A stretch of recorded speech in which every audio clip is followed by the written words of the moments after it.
On today's video, we're doing benchtop reviews of some carbide end mills. Now, I'm a big proponent of inexpensive import carbide because I really think that it's gotten to the point now where it's hard to rationalize high-speed steel, assuming you have a machine that's rigid enough to run it in the sizes you're looking at.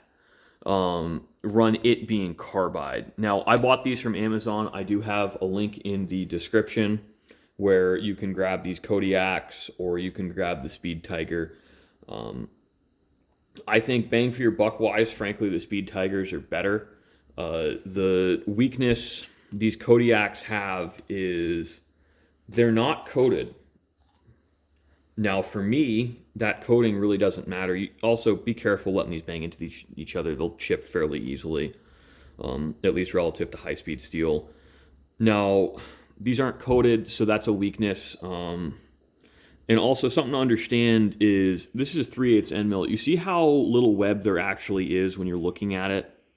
Focus. So these break a lot more easily. I think that when you're getting started and you're not doing a lot of slotting, you might want to look at 4-flute high-speed steel, not carbide, and I'll explain why a little later in the video. But this particular carbide end mill, I really like the helix angle. It's a 37 or 39 degree. It's not a high helix end mill, but it's not a roughing helix end mill, which means that this leaves a pretty good finish. You get relatively good shearing, but you leave a lot of intact web so it can handle a decent amount of feed. Feed being how fast you're pushing it through the material. And that's often expresses in inch or millimeter per tooth or feed per minute. Now, 2 flutes are a little bit less rigid, all things being equal. So you do get a little bit of, dare I say, flaccidity. That's a fun word, flaccidity. It's made up. I made it up myself. In the 4 flutes are a lot stiffer. So 4 flutes will handle higher feed better. But you don't have as much chip clearance because you see how little room in between each of these teeth is. So in things like aluminum or brass or cast iron under certain conditions, you really need the chip clearance of these 2 flute guys because we've got a lot of room for activity between the teeth. And that is, one of the downsides to 4 flutes. 4 flutes perform better in harder materials where you just don't have the horsepower to plow through and take a huge nibble off the side. So there's a huge case for that. I think once you get into 5/8 or 3/4 inch end mills, I would like to see 5 and 6 flute or 7 or 8 flutes, depending on applications, because you can only take so much per tooth given your horsepower, and I only have a 1 horsepower step pulley. Now, one thing to be aware of is I do sing the praises of carbide. It's almost all I use on this channel now. I'm primarily at this point switching to carbide or brazed insert tooling on the lathe, and I almost always use carbide end mills. I do use high-speed steel drills a lot just because carbide drills are so expensive, guys. And I don't really want to buy a collet chuck in all of the sizes I use because they won't hold very well in a drill chuck.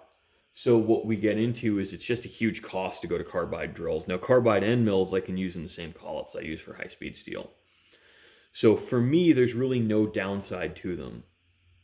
Now, for those of you on the tabletop machines, you will run into some downsides in that you're just not running them on a very rigid machine. The deflections in your machine and setup, these carbide end mills are just much more sensitive to deflection and breakage.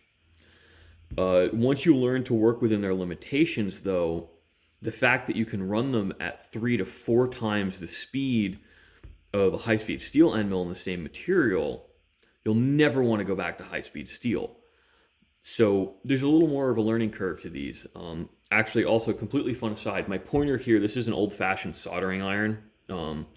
Back before blowtorches were really terribly common.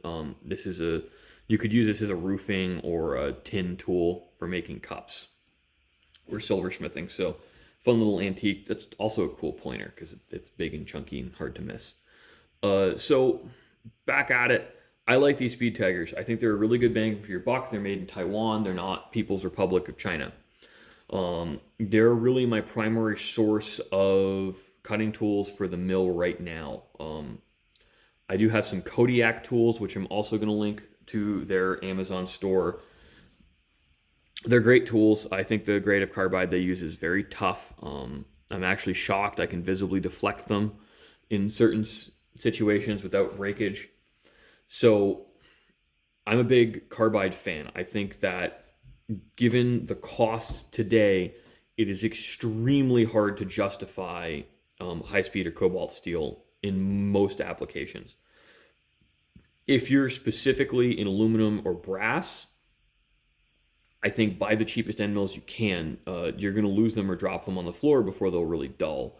Or you'll shatter them from too much feed. You're not going to dull them really on manual machines. You just don't have the horsepower to hurt them, especially if you're using generous amounts of cutting oil. So thanks for watching, guys. I hope this is informative and entertaining. And please do support the channel if you're looking at buying some of stuff like this.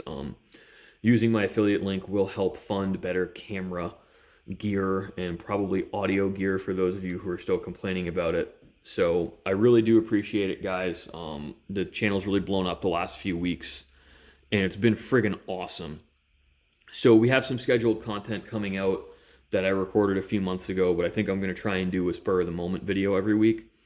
And we'll have one of my scheduled videos where the scheduled videos I tend to lump together and do one or two things, and I'll have a theme going kind of in the background. But the weekly stuff is just going to be something that's happening this week in the shop. So really appreciate it, guys. I mean, thanks for blowing up the channel and supporting me so much. It's friggin' awesome getting to share this stuff with you guys.